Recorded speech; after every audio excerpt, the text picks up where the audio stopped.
tools was radical acceptance. And basically, radical acceptance sucks. All right. There are things in this world that you just can't change, that you just have to deal with, and it sucks. Hello, everybody. My name is Craig Dickerson, and I'm president of Fishing for a Change. We do retreats for PTSD relief for service members and first responders. I've been challenged to build my business bigger in 90 days, and my friend can start his business and get going. So I was shooting for $150,000, which is the start of my nonprofit. If I can get $150,000, we can get 4 trailers set up on a park and start taking people fishing for a week. That would be kind of a cool thing. You get them up there and take them fishing for a week and show them how mindfulness and healing fishing can be. What I'd like to talk to you today about is radical acceptance. It's one of the most hardest things I have to deal with. I learned the concept in the VA program, outpatient program. I'm going to say it today. The VA program is the premier mental health program in the nation. They'll help you. You have to want to be helped, and you have to go through the steps, but they're willing to help you if you're willing to go through the process. They will hold you accountable. Anyways, I learned a lot of good stuff from the VA program, and I have their tools in my toolbox. And one of the tools was radical acceptance. And basically, radical acceptance sucks. All right. There are things in this world that you just can't change, that you just have to deal with, and it sucks. I give you an example. For me, I hate traffic lights. They blow my mind that people will sit there for 30, 40, 50 seconds, a minute, when there's nobody around. You just sit there and go, You can't go through it. You just have to sit there. You have to radically accept that. And it's one of the things that people do that just fine for traffic lights and laws of like, don't cross the freeway and these kind of laws that are safety stuff. People will just follow them. Sure. Okay. But there are other things in life that you have to radically accept, even though you don't like it. I had to radically accept the fact that my ex-wife didn't want me around any longer. I didn't understand it. I couldn't believe it, but that's the way it worked. And so away I went.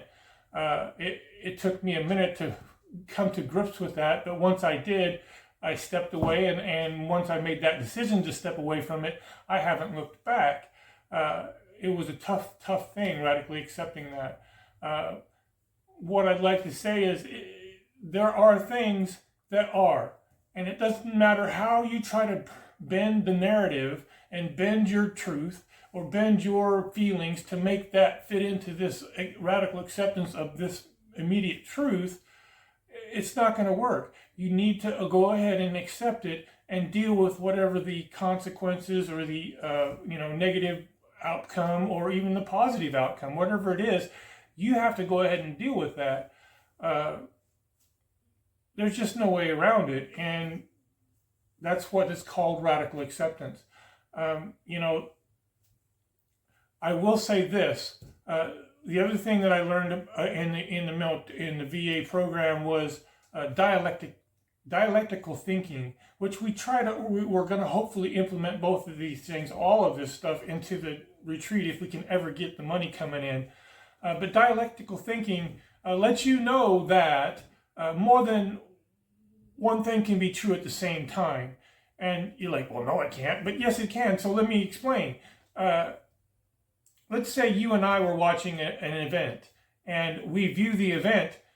We're going to view it differently, and we're going to explain it differently. Does that mean my truth is different than your truth? Yes, it is. Does that mean my truth is wrong? No, it is not. It's what I saw. What you saw it from a different angle, a different perspective. So a lot of life is about perspective and how you come at things. And if your perspective is the VA won't help me, then you most likely won't get any help from the VA. My perspective was, I'm completely lost. I'm so mad at the world, I don't want to be here any longer. And this is my last step. If doesn't work, I'm just going to go away. And they helped me, right? So it's a matter of perspective on how you deal with things, and it's also a matter of understanding that there are some things that you can't change. And with that being said, please, if you're struggling with mental wellness issues, If you're a veteran and you're being triggered and you have PTSD symptoms and they've lasted longer than a month, that's an issue. You need to get some help. That's a radical acceptance thing that you need to understand. If it's lasted longer than a month, or if it's disrupting your daily life, why not seek out some help? Get a hold of us here at Fishing for a Change, www.fishingforachange.org. We'd be glad to help you. Please like, subscribe, and share the channel. Give us some comments on what we can do to move forward. We're at $1,000. I need $150,000 just to get the thing going. I need $1 million to run a full retreat. So anyways, the world's a better place with you in it. Make a difference.